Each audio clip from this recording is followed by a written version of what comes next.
Demandé avant même le jour J. Alors, c'est clair que c'est pas toujours simple. En fait, c'est aussi financier. Pour une petite course, toutes ces autorisations, toutes ces demandes, ça coûte.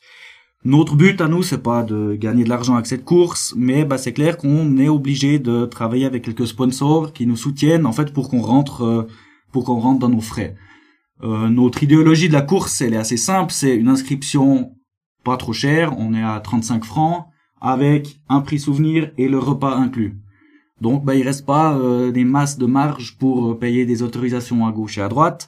On a des magasins de sport qui nous soutiennent aussi avec du matériel pour les prix, pour les podiums par exemple. C'est aussi quelque chose où on regarde que les gens qui viennent chez nous, qui font un podium, qui repartent quand même avec des jolis prix. La panel des prix les dernières années, c'était incroyable. Il y avait des montants énormes en matériel, en bons, et là vraiment les entreprises de la région et certains magasins de sport aussi nous soutiennent vraiment fortement pour notre course. Et puis c'est pour les demandes et pour les papiers qu'on a besoin, ça fait partie, on sait. On l'a eu fait, on peut pas dire maintenant on demande plus aucune autorisation pour faire nos courses parce que ça marche pas et ça fait partie de l'organisation, ouais. D'ici à ce que l'épisode sorte, la course aura lieu dans environ un mois. Où est-ce qu'on en est au niveau des inscriptions? Là, j'ai pas été regardé aujourd'hui, mais on doit gentiment avoir entre 30 et 40 personnes. On est en avance par rapport aux années précédentes, ce qui est assez cool. Et chose qu'on a remarqué, c'est que les gens s'inscrivent de plus en plus à l'ADER.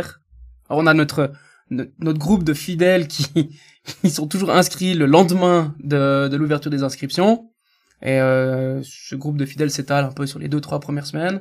Et après, il y a un creux où il se passe pas grand-chose. Et à 2 semaines avant l'inscription, avant la course, ça se remplit de plus en plus. On s'est d'ailleurs fait une belle frayeur l'année passée parce que on a commencé la fois et demie, enfin la demi-fois notre dernier comité.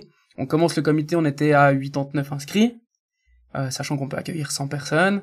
Et on avait le téléphone avec les inscriptions qu'on actualisait. Et toutes les 3 minutes, on voyait une inscription. Et on a eu peur de devoir refuser des gens, ce qui aurait été une grande première. Et c'est vraiment pas le but. On n'a pas envie que quelqu'un arrive le matin sur la ligne de départ et qu'on lui dise écoute, non, tu peux pas prendre le départ parce qu'on n'a pas de place pour toi, quoi.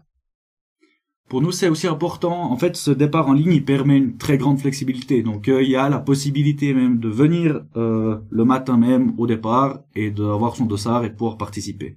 Cette limite de 100 personnes, elle est aussi due à cause du chalet du Cousin Bert qui peut pas accueillir non plus un nombre illimité de personnes. Et puis, il y a eu des éditions où il faisait vraiment pas beau et on était 80-90 dans ce chalet en haut. Pas tout le monde peut s'asseoir, mais c'est une super ambiance. Tout le monde est collé serré là-bas pour la remise des prix dans le chalet, mais c'est vrai que plus de 100, c'est pas possible. Et là, comme tu l'as dit, l'année passée, c'était le soir avant la course. Les 2 responsables du chalet, Dania et Vanessa, elles étaient un peu sous stress parce que pour elles, c'était leur première édition. Les fois d'avant, c'était des autres tenanciers. Et puis on leur a dit à peu près 80 personnes, et puis pendant notre comité, on lui dit maintenant c'est 90, puis d'un coup on lui dit maintenant c'est 100, puis elle dit mais ça s'arrête quand votre truc en fait? Et puis on s'est dit non mais 100 ça doit jouer, et puis finalement on était à 100. C'était vraiment en fait pour nous aussi un joli moment parce que c'était la plus grosse édition. On était complet en 2024 et on espère vraiment pour 2025 que ce soit pareil. Comment est-ce qu'on... Alors ça c'est une question que j'ai pas l'habitude de poser justement parce que d'habitude je demande aux gens quelle est la jauge max, je m'attends à 2000 ou 3000 personnes. Là, vous êtes condamnés entre guillemets par rapport aux infrastructures à pas trop grandir. On sait que le running, le trail connaît une croissance qui est assez fulgurante. Donc en soi, si la tendance des inscriptions de la Cousin Verticale suit la tendance des inscriptions des autres courses, vous allez être complet avant. Il se passera quoi quand ça arrivera? Parce que ça arrivera tôt ou tard. Ça arrivera et puis on verra comment on fera à l'instant T. Dans un premier temps, on pourrait partir sur le premier qui s'inscrit, c'est le premier qui est servi. Comme ça se fait à Sierzinal, c'est une histoire comme ça à peu près, je crois. Ou alors, on n'y a pas vraiment réfléchi, mais une autre option, ça serait un tirage au sort, comme ça se fait sur d'autres courses.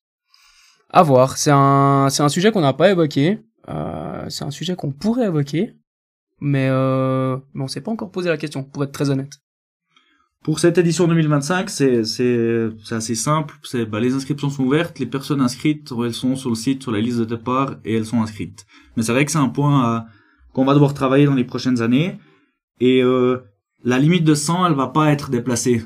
Donc au final, peut-être que ça deviendra aussi, pour nous aussi une satisfaction de se dire, les gens ils s'inscrivent le plus vite possible parce qu'ils veulent venir à faire notre cousin vertical.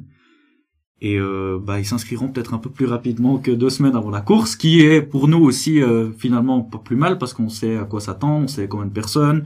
Pour le chalet en haut aussi, on pourra leur dire exactement c'est complet. Et mais c'est un point qui reste très clairement ouvert au sein du comité pour les prochaines années, oui.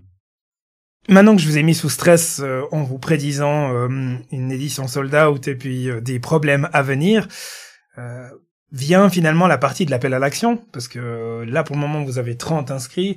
D'ici à ce que l'épisode y sorte, allez, espérons qu'on ait atteint les 50% d'inscrits. Donc, qu'est-ce que tu dirais, toi, Guillaume, à quelqu'un qui hésite à s'inscrire à la course pour que finalement il passe à l'action dès maintenant? Je pense que le fait d'admirer la vue depuis le chalet, sachant qu'on a réussi sa course et qu'on a un verre à la main en train de refaire le monde avec les copains, il n'y a pas grand-chose de plus à mettre en tant que motivation. Pour moi, c'est assez simple, c'est qu'il y a la catégorie des coureurs, ça s'appelle quand vous vous inscrivez senior homme ou senior femme, où vous êtes classé par votre temps.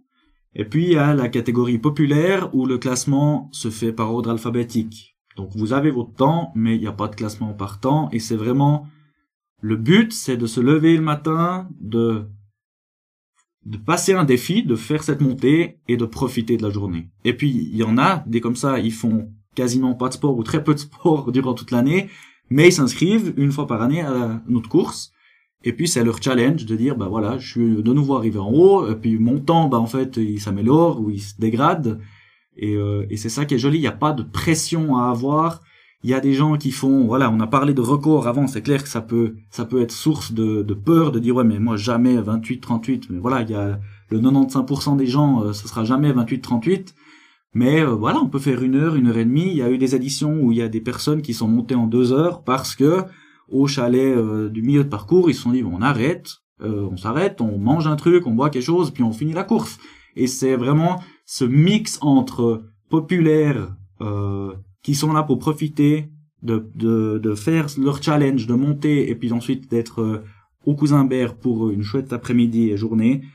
Et puis les coureurs qui, pour nous c'est quand même un point important aussi, les coureurs qui sont là pour se faire mal. Et puis en fait comme les populaires partent avant les coureurs, donc vous les verrez passer. Si on part en populaire, on part une demi-heure avant, et puis les premiers, on les entend arriver, on les entend souffler très très fort. Alors on se met un peu au bord et puis on les encourage pour justement qu'ils aillent eux le plus vite possible, et puis que en populaire on peut finir notre défi à notre rythme. Magnifique. Rendez-vous est pris samedi 30 août 2025. À partir de quelle heure? Alors pour les populaires, le départ est donné à 10h30 et pour les coureurs, il est donné à 11h. Mais il faut venir un peu avant. Il y a une remorque qui monte les sacs jusqu'au chalet, donc on peut poser les sacs au départ pour récupérer vestes et etc. à l'arrivée. Mais toutes les infos utiles pour les inscriptions et puis pour les horaires se trouvent sur notre site internet. Magnifique, je mettrai le lien en description de cet épisode-là, comme ça les gens pourront s'inscrire, et surtout, inscrivez-vous vite, parce que je prédis une édition sold out. Cédric, Guillaume, merci beaucoup d'être venus, je vous souhaite une superbe édition, et puis on se revoit très vite. Merci à toi, et sache que si un jour tu veux venir faire la course, t'es le bienvenu. Je vais y réfléchir. Merci beaucoup. À bientôt. Ciao, ciao. Merci d'avoir écouté cet épisode d'Au-delà du mur. Si le sujet vous a inspiré ou intrigué, n'oubliez pas de vous abonner pour ne rien manquer des prochains épisodes. Rejoignez notre communauté sur les réseaux sociaux et partagez vos réflexions avec nous. Je serai ravi d'entendre ce que vous avez pensé de cet épisode. Et si vous avez aimé, pensez à laisser un avis 5 étoiles sur votre plateforme d'écoute préférée. Ça m'aide énormément à faire grandir la communauté d'Au-delà du mur. À très bientôt pour une nouvelle exploration de l'autre côté du mur. Jusque-là, continuez à questionner, à explorer et à repousser vos limites.